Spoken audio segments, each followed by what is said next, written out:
Radio Tehran, শুরু হচ্ছে বিশ্ব সংবাদ।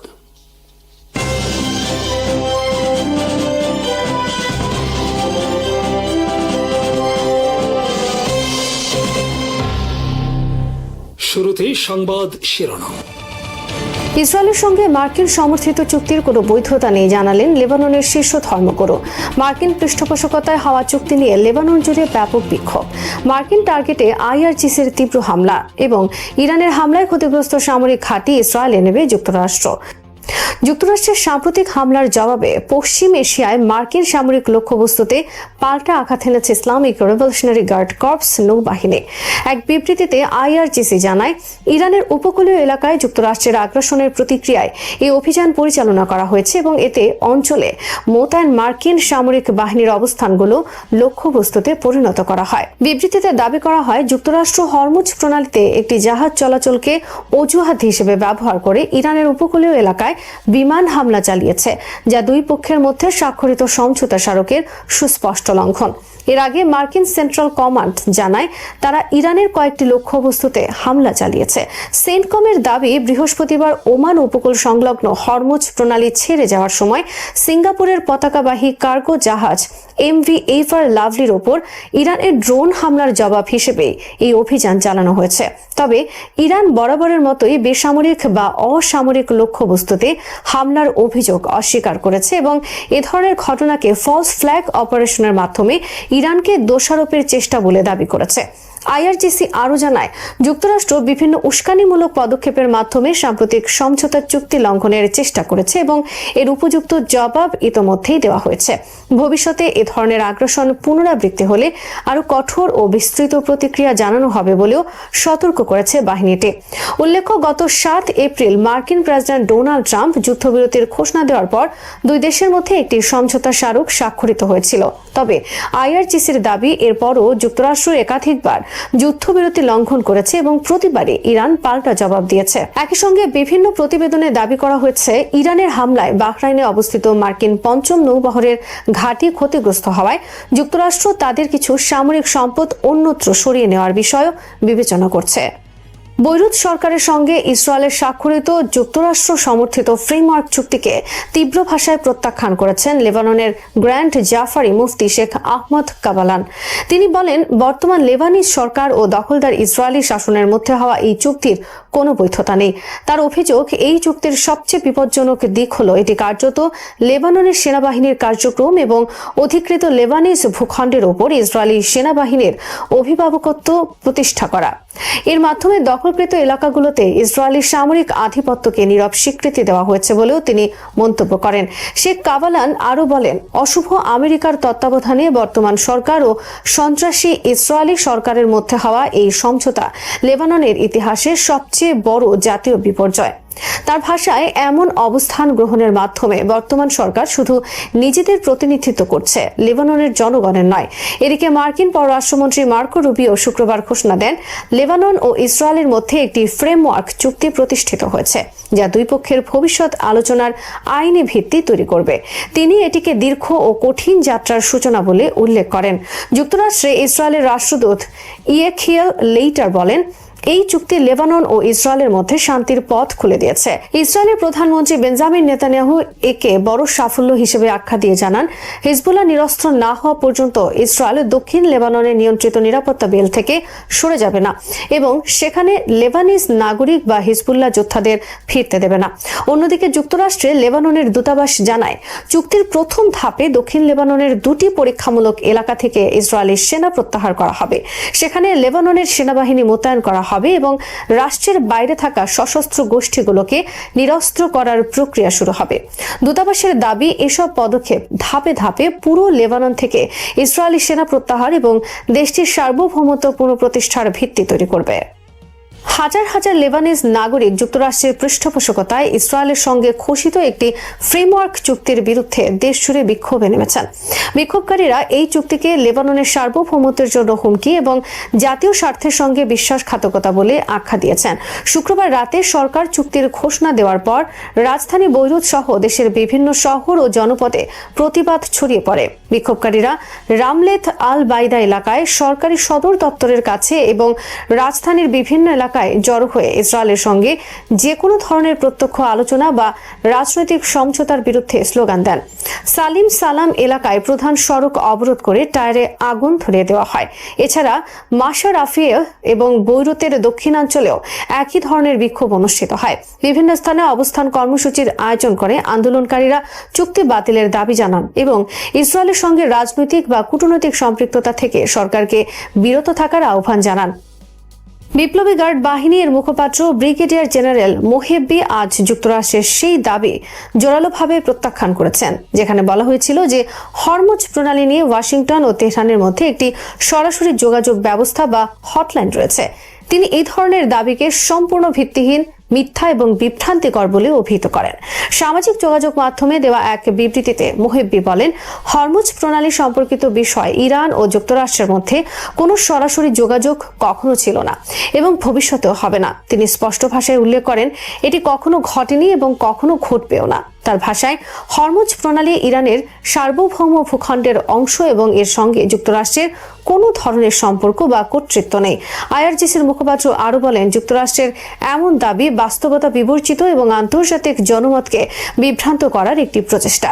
তিনি জোর দিয়ে বলেন, ইরান তার জাতীয় নিরাপত্তা, আঞ্চলিক অখণ্ডতা এবং কৌশলগত স্বার্থ রক্ষায় স্বাধীনভাবে সিদ্ধান্ত গ্রহণ করে এবং এ ধরনের বিষয়ে কোনো বিদেশি শক্তির সঙ্গে গোপন বা সরাসরি সমন্বয়ের প্রশ্নই ওঠে না। মোহেব্বির এই মন্তব্য এমন এক সময় এলো যখন হরমুজ প্রণালী ঘিরে ইরান ও যুক্তরাষ্ট্রের মধ্যে উত্তেজনা নিয়ে বিভিন্ন আন্তর্জাতিক গণমাধ্যমে নানা ধরনের প্রতিবেদন প্রকাশিত হচ্ছে। বিশ্বের অন্যতম গুরুত্বপূর্ণ জ্বালানি পরিবহন হিসেবে পরিচিত হরমুজ প্রণালী দীর্ঘদিন ধরেই মধ্যপ্রাচ্যের ভূ রাজনৈতিক উত্তেজনার কেন্দ্রবিন্দু। তবে আইআরজিসির দাবি, এই জলপথের নিরাপত্তা ও সার্বভৌমত্বের বিষয়টি সম্পূর্ণভাবে ইরানের নিজস্ব বিষয় এবং এ নিয়ে যুক্তরাষ্ট্রের সঙ্গে কোনো সরাসরি যোগাযোগ বা সমঝোতার খবরের কোনো সত্যতা নেই। যুক্তরাষ্ট্র ইসরায়েলের সঙ্গে যুদ্ধ চলাকালে ইরানের ক্ষেপণাস্ত্র ও ড্রোন হামলায় উপসাগরীয় অঞ্চলে ক্ষতিগ্রস্ত মার্কিন সামরিক ঘাঁটিগুলোর কয়েকটি ইসরায়েলে সরিয়ে নেওয়ার কথা ভাবছে মার্কিন প্রশাসন। মার্কিন সংবাদ মাধ্যম ওয়াল স্ট্রিট জার্নালের এক প্রতিবেদনে এই তথ্য জানানো হয়েছে। প্রতিবেদনে বলা হয়, বাহরাইনে অবস্থিত কৌশলগতভাবে গুরুত্বপূর্ণ মার্কিন নৌঘাঁটি সংস্কারের পরিকল্পনা করছে ওয়াশিংটন। একই সঙ্গে কুয়েত ও সৌদি আরবে মার্কিন সামরিক উপস্থিতি কমিয়ে আনা হতে পারে। মার্কিন প্রশাসনের দুই কর্মকর্তা ওয়াল স্ট্রিট জার্নালকে জানিয়েছে, ওয়াশিংটন চাইলে এই অঞ্চলের কিছু সামরিক ঘাঁটি ইসরায়েল স্থানান্তর করতে পারে। গত 28 ফেব্রুয়ারি ইরানের ওপর যুক্তরাষ্ট্র ও ইসরায়েলের যৌথ সামরিক অভিযান শুরু হওয়ার পর মধ্যপ্রাচ্যে অবস্থিত মার্কিন ঘাঁটিগুলো লক্ষ্য করে পাল্টা হামলা চালায় ইরান। এর মধ্যে বাহরাইনে পঞ্চম মার্কিন নৌবহরের সদর দপ্তরটি বারবার আক্রান্ত হয়। ওয়াল স্ট্রিট জার্নাল জানায়, এই হামলায় মার্কিন কমান্ড সদর দপ্তর এবং আরও অন্তত 1 ডজন স্থাপনা মারাত্মকভাবে ক্ষতিগ্রস্ত হয়েছে। তবে পেন্টাগন এখন পর্যন্ত এই ক্ষয়ক্ষতির প্রকৃত পরিমাণ আনুষ্ঠানিকভাবে প্রকাশ করেনি। এদিকে এই যুদ্ধ নিয়ে মার্কিন নাগরিকদের মনোভাবেও ব্যাপক পরিবর্তন লক্ষ্য করা গেছে। সম্প্রতি যুদ্ধবন্ধে ইরান ও যুক্তরাষ্ট্রের মধ্যে একটি চুক্তি সই হয়েছে, যা ইসলামাবাদ সমঝোতার স্মারক নামে পরিচিত। এই চুক্তি অনুযায়ী স্থায়ীভাবে যুদ্ধ শেষ করার শর্তাবলী নিয়ে আলোচনার জন্য 60 দিন যুদ্ধবিরতি কার্যকর থাকবে। এই সমঝোতার পর যুক্তরাষ্ট্রের কুইনিপিয়াক বিশ্ববিদ্যালয়ের দেশব্যাপী পরিচালিত এক জনমত জরিপে দেখা গেছে 60% মার্কিন ভোটার মনে করেন ইরানের বিরুদ্ধে সামরিক পদক্ষেপ লাভজনক হয়নি। ফিল্ড মার্শাল আসিম মুনিরকে হত্যা চেষ্টার অভিযোগ, পাকিস্তানের গোয়েন্দা সংস্থা আইএসআই এর কথিত প্রতিরোধ এবং এর সঙ্গে মধ্যপ্রাচ্যের পরিবর্তিত ভূ রাজনৈতিক বাস্তবতার সম্পর্ক নিয়ে সাম্প্রতিক সময়ে বিভিন্ন মহলে ব্যাপক আলোচনা শুরু হয়েছে। ব্রাজিলীয় ভূ রাজনৈতিক বিশ্লেষক পেপে এসকোবার একটি পডকাস্টে দাবি করেছেন যে গত 19 জুন সুইজারল্যান্ডে ইরান ও যুক্তরাষ্ট্রের মধ্যে একটি সমঝোতা প্রক্রিয়ায় মধ্যস্থতাকারী হিসেবে অংশ নেওয়া পাকিস্তানি প্রতিনিধি দলের উপর হামলার পরিকল্পনা করেছিল ইসরায়েলের গোয়েন্দা সংস্থা মোসাদ। তার দাবি অনুযায়ী প্রধানমন্ত্রী শাহবাজ শরীফ, সেনাপ্রধান ও সদ্য ফিল্ড মার্শাল পদে উন্নীত আসিম মুনির সহ পাকিস্তানের শীর্ষ পর্যায়ের প্রতিনিধিদের লক্ষ্যবস্তু করা হয়েছিল। তবে এই দাবির পক্ষে এখন পর্যন্ত কোনো স্বাধীন বা নির্ভরযোগ্য আন্তর্জাতিক সূত্র থেকে নিশ্চিত তথ্য পাওয়া যায়নি এবং ঘটনাটি একমাত্র পেপে এসকোবারের বক্তব্যের ওপরই নির্ভরশীল।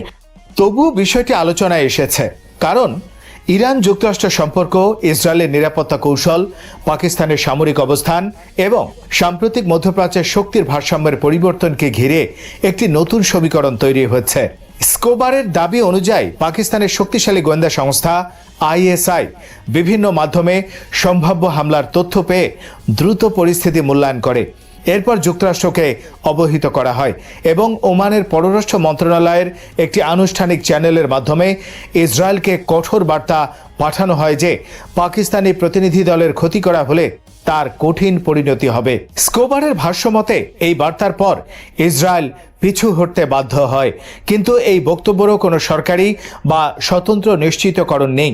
এই ধরনের দাবিকে অনেকেই সরাসরি উড়িয়ে দিতে রাজি নন, কারণ ইসরায়েল, ইরান এবং পাকিস্তানকে ঘিরে বহু দশক ধরে ছায়াযুদ্ধ, গোপন অভিযান এবং গোয়েন্দা তৎপরতার ইতিহাস রয়েছে। পাকিস্তানের পারমাণবিক কর্মসূচি শুরু হওয়ার পর থেকেই ইসরায়েলের উদ্বেগের বিষয় ছিল কাহুটা পারমাণবিক স্থাপনা। ৮০-র দশকে ভারত ও ইসরায়েল যৌথভাবে পাকিস্তানের পারমাণবিক স্থাপনায় হামলার শঙ্কা নিয়ে আলোচনা করছিল বলে বিভিন্ন গবেষণা ও পরবর্তী সময়ে প্রকাশিত তথ্যসূত্রে উল্লেখ পাওয়া যায়। যদিও শেষ পর্যন্ত সেই অভিযান বাস্তবায়িত হয়নি, তবুও পাকিস্তানি নিরাপত্তা নীতিতে এই ঘটনাকে একটি বড় হুমকি হিসেবে বিবেচনা করা হয়। এই প্রসঙ্গে প্রায় উঠে আসে পাকিস্তানের সাবেক প্রেসিডেন্ট জেনারেল জিয়াউল হকের ১৯৮৮ সালের বিমান দুর্ঘটনার প্রসঙ্গ। ওই দুর্ঘটনায় জিয়াউল হক ছাড়াও পাকিস্তানে নিযুক্ত মার্কিন রাষ্ট্রদূত আর্নল্ড রাফায়েল, মার্কিন সামরিক কর্মকর্তা হারবার্ট ওয়াসম এবং পাকিস্তানের সামরিক নেতৃত্বের কয়েকজন গুরুত্বপূর্ণ ব্যক্তি নিহত হন। দুর্ঘটনার প্রকৃত কারণ আজও রহস্যাবৃত। বিভিন্ন ষড়যন্ত্র তত্ত্বে সিআইএ, কেজিবি, ভারতের গোয়েন্দা সংস্থা র এবং মোসাদের নাম উঠে এলেও কোনো দাবি চূড়ান্তভাবে প্রমাণিত হয়নি। পরবর্তী সময়ে কিছু রাসায়নিক উপাদানের উপস্থিতি নিয়ে নানা তথ্য সামনে এলেও সেগুলো বিতর্কের ঊর্ধ্বে নয়। ফলে মোসাদের সম্পৃক্ততার বিষয়টি নিয়ে দীর্ঘদিন ধরে আলোচনা থাকলেও ইতিহাসবিদ এবং নিরাপত্তা বিশ্লেষকদের বড় অংশ এটিকে প্রমাণিত সত্য হিসেবে গ্রহণ করেন না। তবে মধ্যপ্রাচ্যের বর্তমান প্রেক্ষাপটে পাকিস্তানকে নতুনভাবে গুরুত্বপূর্ণ করে তুলেছে গাজা যুদ্ধ, ইরান ইসরায়েল উত্তেজনা এবং যুক্তরাষ্ট্রের আঞ্চলিক কৌশলের পরিবর্তনের কারণে ইসলামাবাদ ধীরে ধীরে একটি মধ্যস্থতাকারী শক্তি হিসেবে আত্মপ্রকাশের চেষ্টা করছে। সাম্প্রতিক সময় পাকিস্তান একদিকে চীনের সঙ্গে কৌশলগত অংশীদারিত্ব জোরদার করছে, অন্যদিকে সৌদি আরব, সংযুক্ত আরব আমিরাত, তুরস্ক এবং ইরানের মধ্যে সম্পর্ক গভীর করার উদ্যোগ নিয়েছে। এই প্রেক্ষাপটে আসিফ মুনিরের ভূমিকাও অনেক বেশি গুরুত্বপূর্ণ হয়ে উঠছে।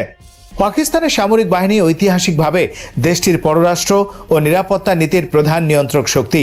আসিফ মুনির দায়িত্ব গ্রহণের পর থেকে আফগানিস্তান, ভারত, ইরান এবং উপসাগরীয় দেশগুলোর সঙ্গে সম্পর্ক পুনর্বিন্যাসের চেষ্টা করছেন।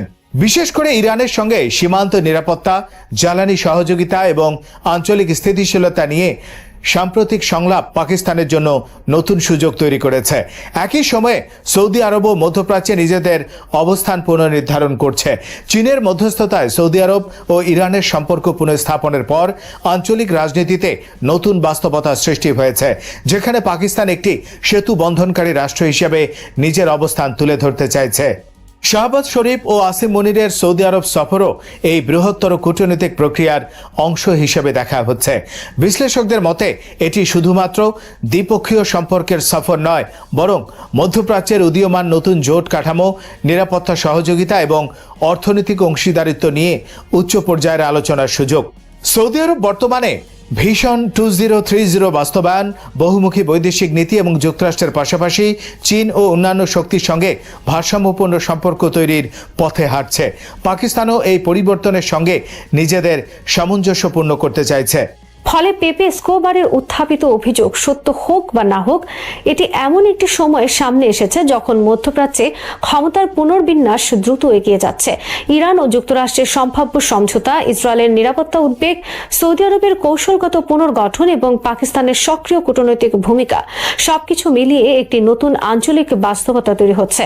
এই বাস্তবতায় পাকিস্তানের সামরিক নেতৃত্ব ও রাজনৈতিক নেতৃত্ব নিজেদের ভূমিকাকে আরও বিস্তৃত করার চেষ্টা করছে।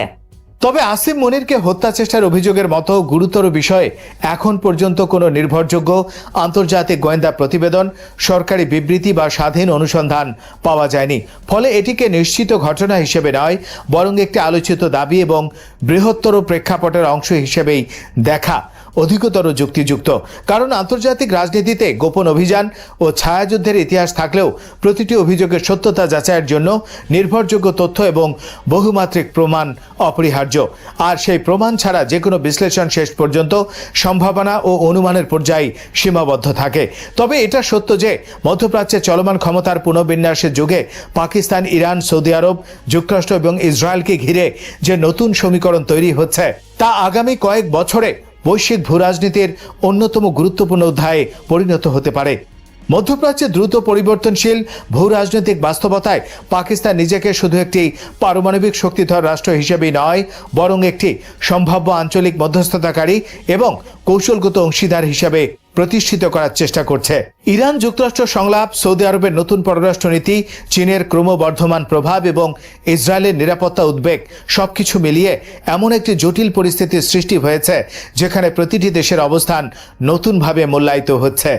অন্যদিকে পেপে এসকোবারের উত্থাপিত হত্যা চেষ্টার অভিযোগ এখনো কোনো স্বাধীন বা সরকারি সূত্রে নিশ্চিত হয়নি, ফলে এটিকে চূড়ান্ত সত্য হিসেবে দেখার সুযোগ নেই। তবে ইতিহাস, আঞ্চলিক প্রতিদ্বন্দ্বিতা এবং গোয়েন্দা সংস্থাগুলোর ছায়াযুদ্ধের দীর্ঘ অভিজ্ঞতা বিবেচনায় এমন দাবি পুরোপুরি উপেক্ষা করাও সহজ নয়।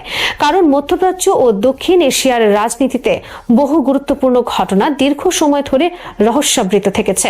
সামগ্রিকভাবে বর্তমান পরিস্থিতি ইঙ্গিত দিচ্ছে যে একটি নতুন আঞ্চলিক শক্তি সমীকরণ ধীরে ধীরে গড়ে উঠছে, আর সেই পুনর্বিন্যাসের কেন্দ্রে পাকিস্তান, সৌদি আরব, ইরান এবং বৃহৎ শক্তিগুলোর পারস্পরিক সম্পর্ক আগামী দিনের মধ্যপ্রাচ্যের রাজনৈতিক ও নিরাপত্তা কাঠামো নির্ধারণে গুরুত্বপূর্ণ ভূমিকা রাখতে পারে। বাংলাদেশের সাম্প্রতিক রাজনৈতিক পট পরিবর্তনের পর দক্ষিণ এশিয়ার ভূরাজনীতিতে নতুন সমীকরণ তৈরি হয়েছে বলে মনে করছেন বিভিন্ন রাজনৈতিক পর্যবেক্ষক ও বিশ্লেষক। তাদের মতে ঢাকার সম্ভাব্য নতুন কৌশলগত অবস্থান, চীনের সঙ্গে সম্পর্কের সম্প্রসারণ এবং আঞ্চলিক শক্তিগুলোর ক্রমবর্ধমান প্রতিযোগিতা বাংলাদেশের অভ্যন্তরীণ রাজনৈতিক বাস্তবতার উপর প্রভাব ফেলতে শুরু করেছে। বিশেষ করে প্রধানমন্ত্রী তারেক রহমানের সম্ভাব্য চীন সফরকে ঘিরে দেশের ভেতরে বিভিন্ন ধর্মীয় ও রাজনৈতিক ইস্যুর আকস্মিক উত্থানকে বৃহত্তর ভূরাজনৈতিক প্রেক্ষাপটের অংশ হিসেবে দেখছেন বিশ্লেষকদের একটি অংশ। বিশ্লেষকদের মতে বর্তমান পরিস্থিতির সঙ্গে 2004-5 সালের রাজনৈতিক বাস্তবতার কিছু সাদৃশ্য রয়েছে। সে সময় যেমন আঞ্চলিক নিরাপত্তা, জঙ্গিবাদ, আন্তর্জাতিক শক্তিগুলোর প্রতিদ্বন্দ্বিতা এবং অভ্যন্তরীণ বিভাজন একসঙ্গে কাজ করেছিল, তেমনি বর্তমান সময়ে বাংলাদেশকে ঘিরে নতুন কৌশলগত হিসাব নিকাশ শুরু হয়ে গেছে।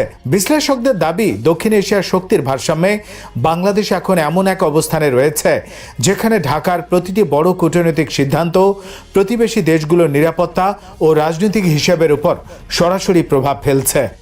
পর্যবেক্ষকদের মতে প্রধানমন্ত্রীর সম্ভাব্য চীন সফরকে শুধুমাত্র একটি দ্বিপাক্ষিক সফর হিসেবে দেখলে হবে না, বরং এটিকে বৃহত্তর ভূরাজনৈতিক বাস্তবতার অংশ হিসেবেই বিবেচনা করা হচ্ছে। কারণ দীর্ঘদিন ধরে ভারত বাংলাদেশকে তার নিরাপত্তা বলয়ের একটি গুরুত্বপূর্ণ অংশ হিসেবে বিবেচনা করে এসেছে। অন্যদিকে চীন অর্থনৈতিক বিনিয়োগ, অবকাঠামো উন্নয়ন, সমুদ্র বন্দর, জ্বালানি এবং যোগাযোগ ব্যবস্থার মাধ্যমে দক্ষিণ এশিয়ায় তার প্রভাব আরও বাড়ানোর চেষ্টা করছে। ফলে ঢাকার সঙ্গে বেইজিংয়ের সম্পর্ক আরও গভীর হলে তা নয়াদিল্লির কৌশলগত স্বার্থের সঙ্গে সাংঘর্ষিক হতে পারে বলে ধারণা করছেন বিশ্লেষকদের একটি অংশ। তাদের মতে বাংলাদেশের ভেতরে উগ্র হিন্দুত্ববাদ এবং উগ্র তাকফিরি বা খারিজি মতবাদের উত্থানকে বিচ্ছিন্নভাবে দেখার সুযোগ নেই। এক ধরনের উগ্রবাদ অন্য ধরনের উগ্রবাদের জন্য ক্ষেত্র তৈরি করে এবং এই পারস্পরিক মেরুকরণ বৃহত্তর রাজনৈতিক উদ্দেশ্য বাস্তবায়নের ক্ষেত্র প্রস্তুত করতে পারে বলে মনে করেন তারা। যদিও এসব অভিযোগের পক্ষে প্রকাশ্য কোনো প্রমাণ নেই, তবে রাজনৈতিক বিশ্লেষণের ক্ষেত্রে এ ধরনের আশঙ্কা নিয়ে আলোচনা রয়েছে। বিশ্লেষকদের মতে সাম্প্রতিক বছরগুলোতে ভারত বাংলাদেশ সীমান্ত সংলগ্ন এলাকায় সামরিক ও অবকাঠামোগত সক্ষমতা বৃদ্ধি করেছে। নতুন সামরিক ঘাঁটি, উন্নত যোগাযোগ ব্যবস্থা, বিমান ঘাঁটির সম্প্রসারণ এবং সীমান্ত নিরাপত্তা জোরদারের বিষয়গুলোকে ভারত তার নিরাপত্তা নীতির অংশ হিসেবে ব্যাখ্যা করলেও কিছু পর্যবেক্ষক মনে করেন এর মাধ্যমে সম্ভাব্য ভবিষ্যৎ সংকট মোকাবেলার প্রস্তুতিও নেওয়া হচ্ছে। তাদের মতে সরাসরি সামরিক সংঘাতের পথ বেছে নেওয়ার চেয়ে অভ্যন্তরীণ অস্থিরতাকে ব্যবহার করার কৌশল অনেক বেশি কার্যকর হতে পারে। প্রথমে মতাদর্শিক বিভাজন বাড়ানো, এক ধরনের উগ্রবাদী গোষ্ঠীকে আরেক ধরনের গোষ্ঠীর মুখোমুখি দাঁড় করানো পরে সৃষ্ট উত্তেজনাকে নিরাপত্তা সংকট হিসেবে উপস্থাপন করা এবং শেষ পর্যন্ত পরিস্থিতিকে কাজে লাগিয়ে কৌশলগত সুবিধা অর্জনের চেষ্টা আন্তর্জাতিক রাজনীতিতে এমন উদাহরণ নতুন নয় বলে উল্লেখ করেন তারা। এদিকে উত্তরাঞ্চলের রাম মন্দির নির্মাণ নিয়ে সাম্প্রতিক বিতর্ককেও একই প্রেক্ষাপটে দেখছেন রাজনৈতিক বিশ্লেষকদের একটি অংশ। তারা মনে করেন বাংলাদেশের হিন্দু সম্প্রদায় ঐতিহাসিকভাবে স্থানীয় সংস্কৃতি, লোকায়ত ঐতিহ্য এবং বহুত্ববাদী চেতনার সঙ্গে সম্পৃক্ত। শত শত বছর ধরে এদেশের হিন্দু সমাজে ভারতীয় রাজনীতিতে প্রচলিত রামকেন্দ্রিক হিন্দুত্ববাদী রাজনৈতিক চেতনা তেমন প্রভাব বিস্তার করতে পারেনি। ফলে সাম্প্রতিক সময়ে রাম মন্দির নির্মাণ এবং রাম নির্ভর রাজনৈতিক বক্তব্যের উত্থানকে অনেকে একটি নতুন প্রবণতা হিসেবে দেখছেন। বিশ্লেষকরা মনে করেন ভারতে বিজেপি ও আরএসএস এর উত্থানের পর যে ধরনের হিন্দুত্ববাদী রাজনীতি দেশটিতে প্রভাব বিস্তার করেছে তার প্রতিফলন প্রতিবেশী দেশগুলোতেও দেখা যেতে পারে। তাদের মতে ভারতের অভ্যন্তরে সাম্প্রদায়িক মেরুকরণ এবং মুসলমানদের সামাজিক ও রাজনৈতিকভাবে নিপীড়ন যেভাবে বৃদ্ধি পেয়েছে, সেই ধরনের রাজনীতি বাংলাদেশে প্রবেশ করলে তা দীর্ঘদিনের সাম্প্রদায়িক সম্প্রীতির জন্য ঝুঁকির কারণ হয়ে উঠতে পারে। প্রতিরক্ষা ও রাজনৈতিক বিশ্লেষকরা মনে করেন ইসকন, রাম মন্দির নির্মাণ এবং ধর্মীয় পরিচয় ভিত্তিক বিভিন্ন ইস্যুকে কেন্দ্র করে দেশে নতুন ধরনের মেরুকরণের পরিবেশ তৈরির চেষ্টা চলছে। তাদের মতে এসব ইস্যুকে সামনে এনে সামাজিক উত্তেজনা সৃষ্টি এবং রাজনৈতিক চাপ বৃদ্ধির মাধ্যমে বৃহত্তর কৌশলগত উদ্দেশ্য বাস্তবায়নের চেষ্টা হতে পারে। যদিও সংশ্লিষ্ট সংগঠনগুলো এ ধরনের অভিযোগ বরাবরই অস্বীকার করে আসছে। রাজনৈতিক পট পরিবর্তনের পর ভারতের ঐতিহ্যগত প্রভাব বলয়েও পরিবর্তন এসেছে। দীর্ঘদিন ধরে আওয়ামী লীগকে ভারতের ঘনিষ্ঠ রাজনৈতিক শক্তি হিসেবে দেখা হলেও নতুন বাস্তবতায় সেই অবস্থান দুর্বল হয়েছে বলে মনে করছেন অনেকে। একই সঙ্গে সিপিবি এবং জাতীয় পার্টির মতো দলগুলোর প্রভাবও আগের তুলনায় কমে গেছে বলে পর্যবেক্ষকদের অভিমত। এই বাস্তবতায় বিভিন্ন প্রান্তিক ও উগ্র গোষ্ঠীর মাধ্যমে সরকারের উপর চাপ সৃষ্টি, রাজনৈতিক অস্থিরতা বৃদ্ধি এবং সিদ্ধান্ত গ্রহণ প্রক্রিয়াকে ধীর করার চেষ্টা হতে পারে। একদিকে অভ্যন্তরীণ বিভাজন, অন্যদিকে সীমান্ত এলাকায় সামরিক প্রস্তুতি, এই দুই প্রক্রিয়া সমান্তরালভাবে পরিচালিত হওয়ার আশঙ্কার কথাও উল্লেখ করছেন রাজনৈতিক বিশ্লেষকরা। পর্যবেক্ষকদের মতে সীমান্তের দুই পাশে উত্তেজনা সৃষ্টি কিংবা কথিত ফলস ফ্ল্যাগ ঘটনার আশঙ্কাকেও পুরোপুরি উড়িয়ে দেওয়া যায় না। কারণ আন্তর্জাতিক রাজনীতিতে অতীতে বিভিন্ন অঞ্চলে প্রক্সি সংঘাত এবং সীমান্ত সংকটকে ব্যবহার করে বড় শক্তিগুলো নিজেদের প্রভাব বাড়ানোর চেষ্টা করেছে। যদিও বাংলাদেশের ক্ষেত্রে এ ধরনের কোনো পরিকল্পনার সুনির্দিষ্ট প্রমাণ এখনও প্রকাশ্যে আসেনি। বিশ্লেষকদের মতে প্রধানমন্ত্রী তারেক রহমানের সম্ভাব্য চীন সফরের আগে বিভিন্ন ধর্মীয় ও রাজনৈতিক ইস্যুর আকস্মিক উত্থানকে কেবল বিচ্ছিন্ন ঘটনা হিসেবে দেখলে পুরো চিত্র বোঝা কঠিন হবে। তাদের দাবি বাংলাদেশের স্বাধীন পররাষ্ট্রনীতি এবং বহুমাত্রিক সম্পর্ক গড়ে তোলার প্রচেষ্টা আঞ্চলিক শক্তির প্রতিযোগিতাকে নতুন মাত্রা দিয়েছে। ফলে রাজনৈতিক চাপ, সামাজিক মেরুকরণ এবং বিভিন্ন সংবেদনশীল ইস্যুর পুনরুত্থানকে বৃহত্তর ভূ রাজনৈতিক বাস্তবতার অংশ হিসেবে দেখা হচ্ছে। তবে আন্তর্জাতিক সম্পর্ক বিশেষজ্ঞদের একটি অংশ মনে করেন ভারতের জন্য একটি অস্থিতিশীল বাংলাদেশ কখনোই দীর্ঘমেয়াদে লাভজনক নয়। কারণ সীমান্ত নিরাপত্তা, উত্তর পূর্বাঞ্চলের স্থিতিশীলতা এবং অর্থনৈতিক যোগাযোগের স্বার্থে একটি স্থিতিশীল এবং কার্যকর বাংলাদেশই নয়াদিল্লির জন্য বেশি গুরুত্বপূর্ণ। তাই সরাসরি সামরিক সংঘাতের চেয়ে কূটনৈতিক ও রাজনৈতিক প্রভাব বিস্তারের পথেই বেশি বাস্তবসম্মত বলে মনে করেন তারা। এই মুহূর্তে বাংলাদেশ কিছু মেজর জিওপলিটিক্যাল গেমে ঢুকতে যাচ্ছে যা সম্পূর্ণ ভারতের স্বার্থ বিরোধী। বাংলাদেশ রাষ্ট্রের সীমানার ভেতরে দিল্লির প্রধান খেলোয়াড় ছিল আওয়ামী লীগ, তারপর ছিল সিপিবি এবং জাতীয় পার্টি। এদের সবার রাজনীতি জুলাইয়ের পর শেষ হয়ে গেছে। কিছু উগ্রবাদী, মেন্টালি প্যারালাইজড ফ্রেঞ্চ গ্রুপের উপর ভরসা করা ছাড়া দিল্লির এখন আর কিছু করার নেই। ফলে এদেরকে দিয়ে সরকারের উপর চাপ বাড়িয়ে সময় ক্ষেপণ করা হবে একদিকে, আর একদিকে চলবে হামলে পড়ার প্রস্তুতি। সামগ্রিকভাবে রাজনৈতিক বিশ্লেষকদের মতে বাংলাদেশ আগামী সময়ে একটি গুরুত্বপূর্ণ ভূ রাজনৈতিক পর্যায় অতিক্রম করতে যাচ্ছে। চীন, ভারত, যুক্তরাষ্ট্র এবং অন্যান্য আঞ্চলিক ও বৈশ্বিক শক্তির প্রতিযোগিতার মধ্যে দেশের জন্য সবচেয়ে গুরুত্বপূর্ণ বিষয় হবে অভ্যন্তরীণ রাজনৈতিক ঐক্য, সামাজিক সম্প্রীতি এবং রাষ্ট্রের প্রাতিষ্ঠানিক সক্ষমতা শক্তিশালী করা। কারণ বহিরাগত যে কোনো চাপ বা কৌশলের মোকাবেলায় জাতীয় ঐক্যই হতে পারে সবচেয়ে বড় শক্তি। তাদের মতে স্বাধীন ও সার্বভৌম রাষ্ট্র হিসেবে বাংলাদেশের ভবিষ্যৎ নির্ভর করবে অভ্যন্তরীণ স্থিতিশীলতা, রাজনৈতিক সমঝোতা এবং সামাজিক সম্প্রীতির উপর। রাজনৈতিক মতপার্থক্য থাকলেও জাতীয় স্বার্থের প্রশ্নে ঐক্যবদ্ধ থাকা এবং সাম্প্রদায়িক বিভাজনের সব ধরনের প্রচেষ্টাকে প্রতিহত করাই আগামী দিনের সবচেয়ে বড় চ্যালেঞ্জ বলে মনে করছেন তারা। শ্রোতা বন্ধুরা, বিশ্ব সংবাদে এই ছিল আমাদের সর্বশেষ আয়োজন। সঙ্গে থাকার জন্য আপনাদের সবাইকে অসংখ্য ধন্যবাদ।